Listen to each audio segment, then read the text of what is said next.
The greatest wealth transfer in American history, aka the Silver Tsunami, is not just a theory anymore. It is here and it is happening. And I know that because I recently participated in it by buying my first small business.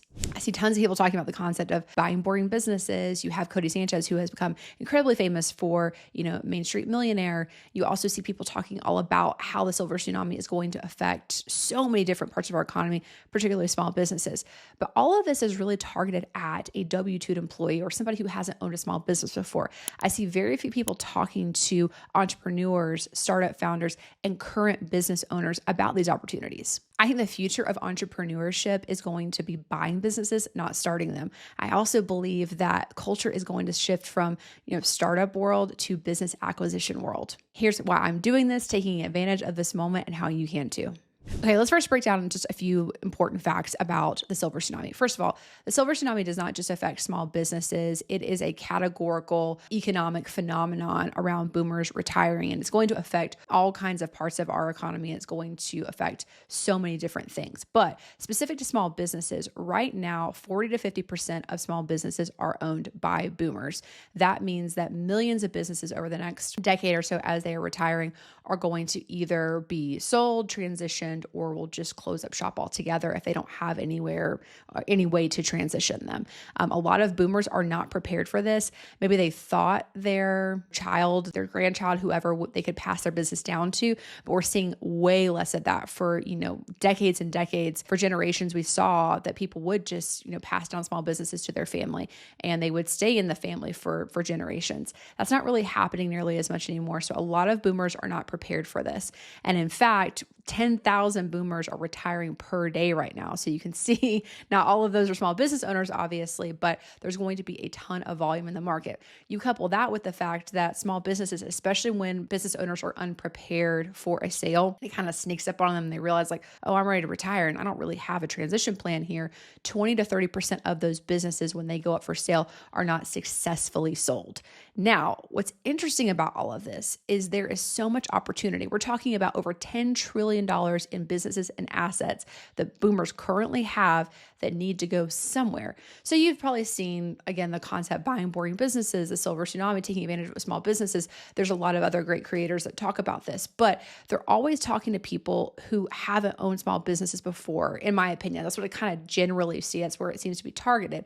But I don't see people talking to current startup founders, entrepreneurs, and business owners about this opportunity. I have founded a company, I have freelanced, I have a consulting company, I have a marketing company, and I still chose recently to buy a small business, not start something new, not launch a new company. I wanted to actually get something that was already in existence. Why?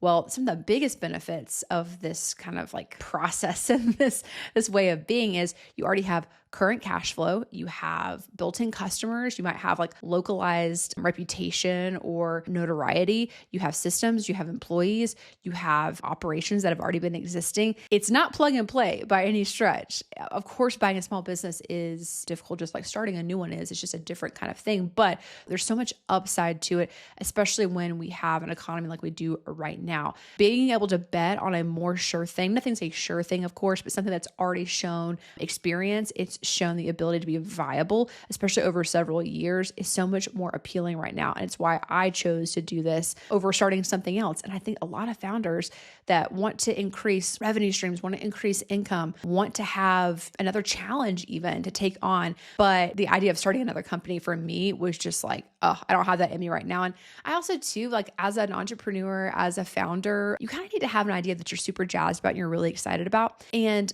I didn't have a great idea that I was super, like pumped about that I really wanted to do.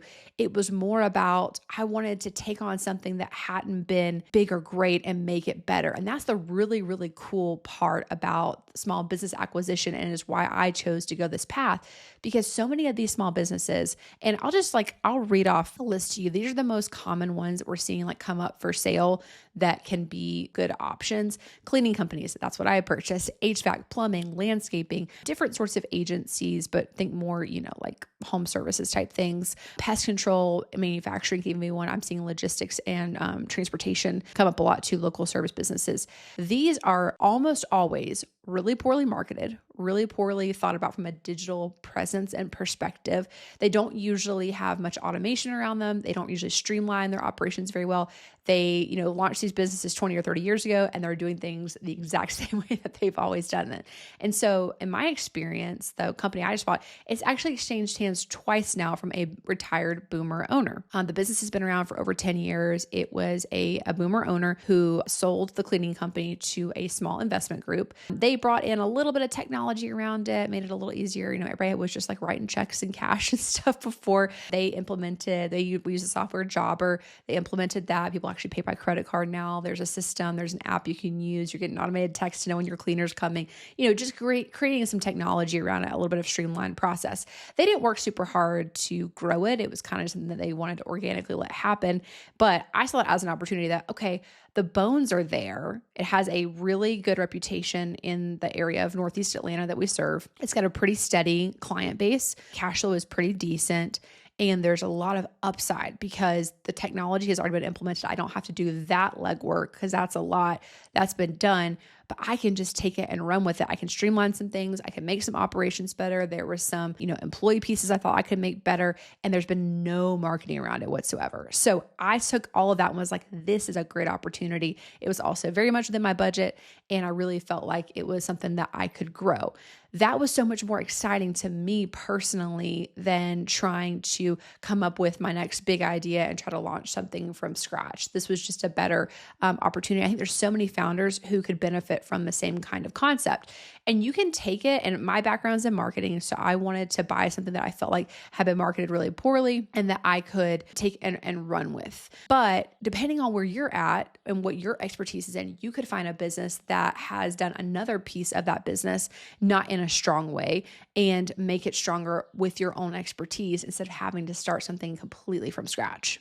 I see people jumping into this movement, this small business acquisition, in a lot of different ways. And like I mentioned, mine was more from the perspective of I wanted to go with something that was like a service-based, in-person kind of offering, and something that was pretty recession resistant. I won't say proof, because ultimately when people have less disposable income, they probably are going to cut back on more luxury things like having their home clean, but it tends to be more resistance proof than other things. So that was something I also really thought about.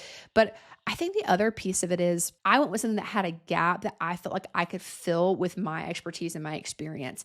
And I think that's where founders and startups, people who have launched startups, who are entrepreneurs, who are business owners, you have such a unique position over somebody who's never done it before, because you know the gaps and you have very specific experience or expertise or whatever, and you can choose businesses and purchase them based on what you know really well, and you can bring something really valuable to the table, to that business that it hasn't had before. Now, I do want to say one thing, and this is kind of my advice, I guess, when you look at this, is not every small business that's up for sale is a good investment, obviously. If it's very owner dependent, it's not going to be a good option for you. It has to be independent of who they are. It doesn't necessarily mean that they have been completely absent, although that's a great keyword to look for when they've been semi or completely absent. That's a great opportunity typically, but it can't be dependent on them. You need to buy something that is an asset and in existence itself, with its systems, its customers, its employees, operations, all of those different things. But if you can find that, I think this is such an amazing opportunity for founders and small business owners that already exist to, instead of trying to launch things and create things, we can actually take on businesses that already are doing really well and make them even better. I also think there's something to just our local communities that need these sorts of businesses, because if they don't get transitioned or sold, they'll just close up shop. Their customers will go other places, and ultimately small businesses will kind of start to die off, because you'll see those customers either transition to bigger companies, or you'll see those small companies all get bought up by one big one. And I think it's really great for a community to have lots of small business options. I love the small business community. I love that, we've said for generations that small businesses are the backbone of this country.